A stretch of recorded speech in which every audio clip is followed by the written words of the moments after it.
De cette histoire, notre frère Yves Machoukane va maintenant nous donner les enseignements de cette histoire et l'adapter à notre vie. Chers frères et sœurs, je suis heureux de me présenter devant vous pour partager ensemble cette approche qui nous intrigue tous, la pauvreté. La pauvreté n'est pas une fatalité. Tous les chrétiens, en tant que disciples de Jésus-Christ, doivent aimer la pauvreté car Jésus l'a aimée. Tous doivent avoir un esprit de pauvre pour avancer vers la sainteté. Jésus est notre modèle de la pauvreté. Il nous montre dans sa vie cachée l'exemple de vivre la pauvreté en naissant pauvrement.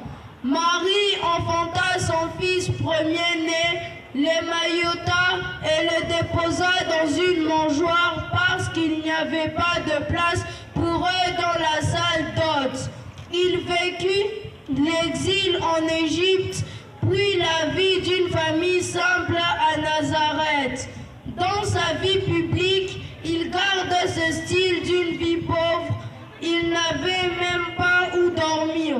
Les femmes l'assistaient pour loger et le nourrir, lui et ses disciples dans sa vie missionnaire. Pour son entrée messianique à Jérusalem le jour des rameaux, il choisit un âne et non un cheval ou un char magnifique. Pour le repas solennel de Pâques, il choisit les aliments habituels, le pain et le vin. Dans sa passion, il meurt dans la pauvreté sur la croix. Heureux les pauvres en esprit, car le royaume des cieux est à eux. Les riches ne se sentent pas en sécurité avec ses richesses et croient que lorsqu'elles sont menacées, tout le sens de sa vie sur terre s'effondre.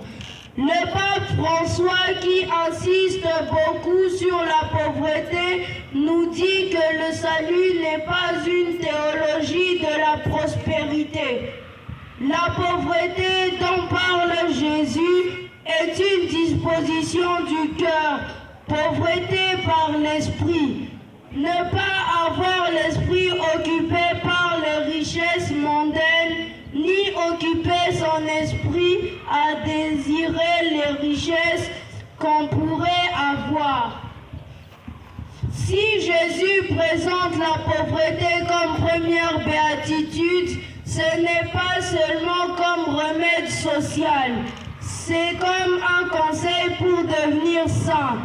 Notre effort doit consister à l'aimer, choisir et la faire entrer dans notre vie pour devenir meilleur. Tout chrétien est appelé à la vivre à son niveau pour le besoin de son âme et son plus grand bonheur. L'esprit de détachement libère et nous donne à participer à notre mortification. Nous ne devons donc pas tourmenter notre esprit pour les choses qui n'en valent pas la peine. De tous les enfants du monde,